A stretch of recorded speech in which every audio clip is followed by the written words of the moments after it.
Andrew Jackson was born in 1767. He was a war hero for the Battle of New Orleans in the War of 1812. He is known for being a very harsh person. He later became President of the United States of America. His plan was to be a president for the people. He did this through his actions. He signed the Indian Removal Act of 1830, and he decided not to annex Texas, and he also declined the renewal of the Second Bank of the U.S.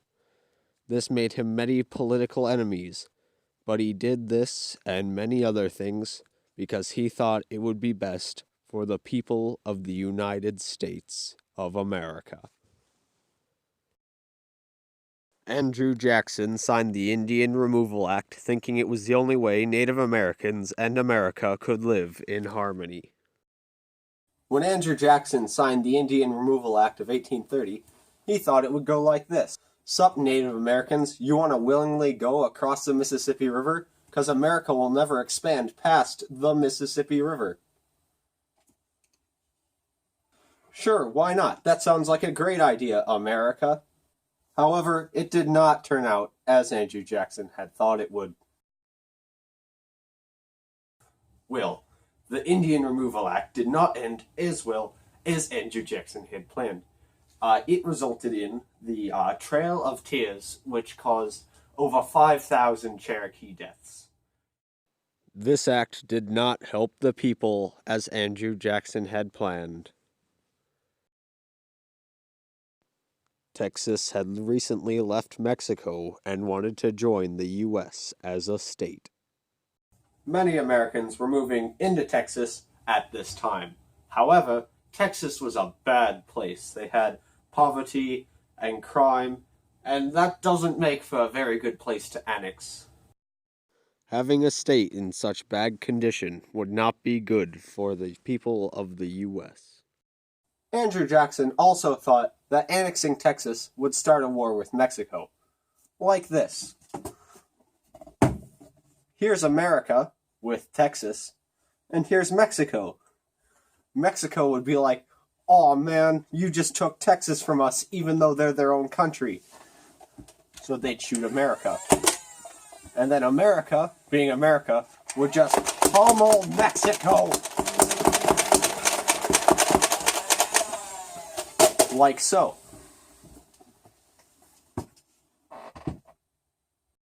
Being at war with Mexico would cost citizens financially, and maybe even cost some of them their lives.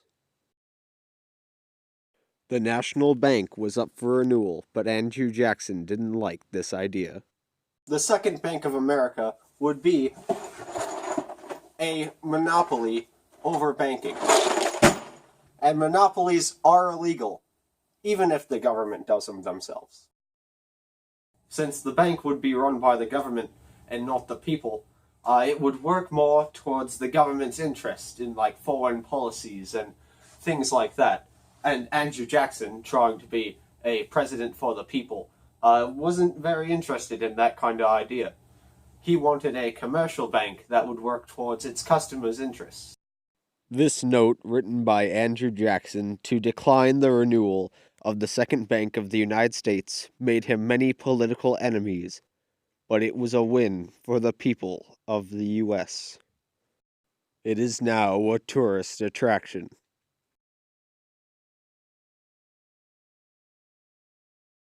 Andrew Jackson did many other things to help the people. During Andrew Jackson's inauguration day, the rope holding back the large crowd that attended snapped, and the people ran up the steps of the Capitol. Andrew Jackson got on his horse and rode all the way to the White House, where another crowd of people was waiting for him. A large party followed. It is said many pieces of furniture and dishes were broken during this event. Andrew Jackson wanted to abolish the Electoral College and give United States citizens the direct vote for their political leaders. In 1776, right as America became a country, it was already in debt. It had borrowed a lot of money from France for the war effort. Andrew Jackson hated being in debt. He called being in debt black magic, for you could spend money while not having money. So he decided to pay off the national debt. He did this by not approving national highways and selling a lot of land America had in the West, among other things. That way, he paid off America's national debt for 1 year, until we were in debt again. During Andrew Jackson's presidential term, some farmers gave him a 14,000-pound wheel of cheese. America, I guess. But so it was kept in the White House for a very long time, and the White House is said to have smelled of cheese for a very long time afterwards. So after a year or so, Andrew Jackson moved the wheel of cheese into the East Room for public consumption. It took the public a few days to eat all the cheese. Since the beginning of this video, we have stayed in the early half of the 1800s. However, for this next bit, we'll have to travel back to the future. I always wanted to say that. The United States of America, youngest by far of the world's great nations, stands today the envy of the civilized world. Industry and commerce, machines and structures beyond the dreams even of our own fathers. A nation of vast human and physical resources. The crowd, not quite to the mooring mast of the humanity. A date which will live in the infamy. British, the American, and the Red Armies begin the last battles with a common front in a broken and dismembered Germany. Britain fires its first H-bomb to join the United States and Russia as ranking atomic powers. Ask what you can do for your country. It's dawn, and Alpha Troop 19 is commuting to war. Carry a man beyond the fringes of the Earth's atmosphere and to return him to the ground. One, ignition. Right away, Houston. Anti-war demonstrators protest U.S. involvement in the Vietnam War. Well, I'm not a crook. Mr. Gorbachev, tear down this wall. Just in, you were looking at obviously a very disturbing live shot there. Obama out.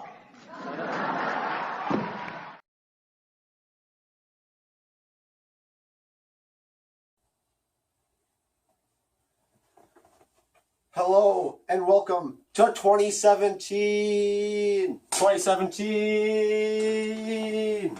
Right now, it's time for a current connection. That's what's up. Today, we'll be talking about how our current Prez D. Trump. Every American president chooses a political figure to look up to. And our current president, Donald Trump, has chosen to look up to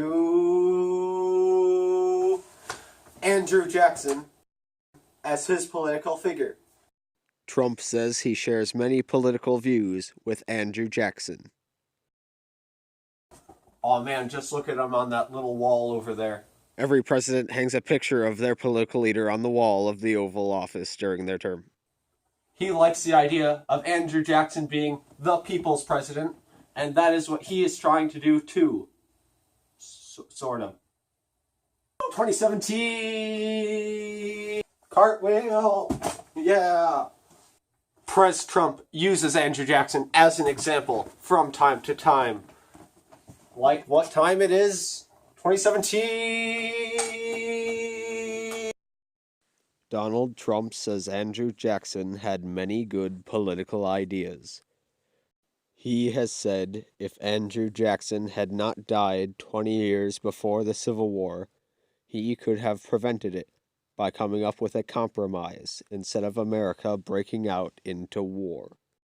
Many people are skeptical of these claims. We now go back to the 1800s. Whoa, time travel! Andrew Jackson worked to help the people of the United States. Some of his actions did not end as he had planned, but he did them thinking that they would help the people. Other times, his actions worked out very well for American citizens, even if it made him political enemies. Andrew Jackson might have done many bad things, but he did them because he thought they would help the people. Andrew Jackson wrote his farewell address in 1837. Andrew Jackson died on June 8, 1845, at his home in Nashville, Tennessee. He died of tuberculosis, like a lot of people at the time. People came from all over the United States to attend President Jackson's funeral.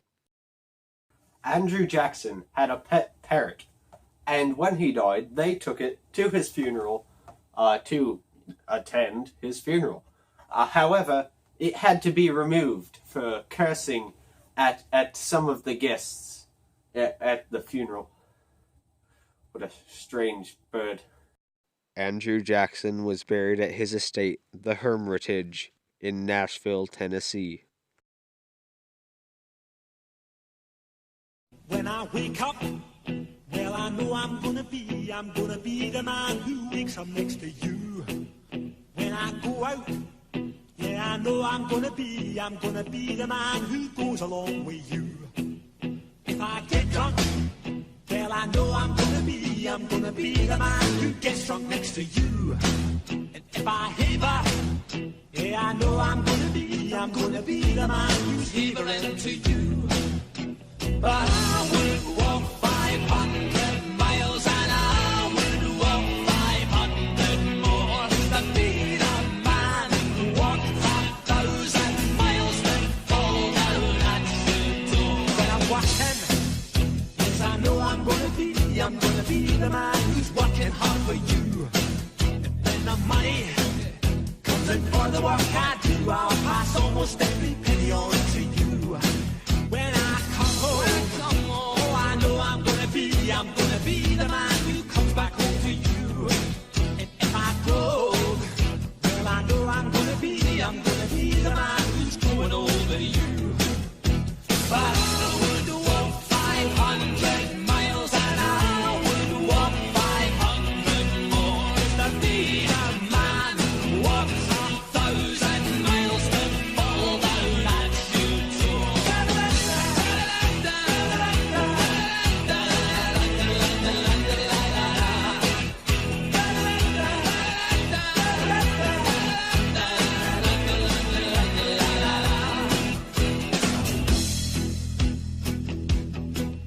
When I'm lonely, well, I know I'm gonna be the man who's lonely without you. And when I'm dreaming, well, I know I'm gonna dream about the time when I'm with you.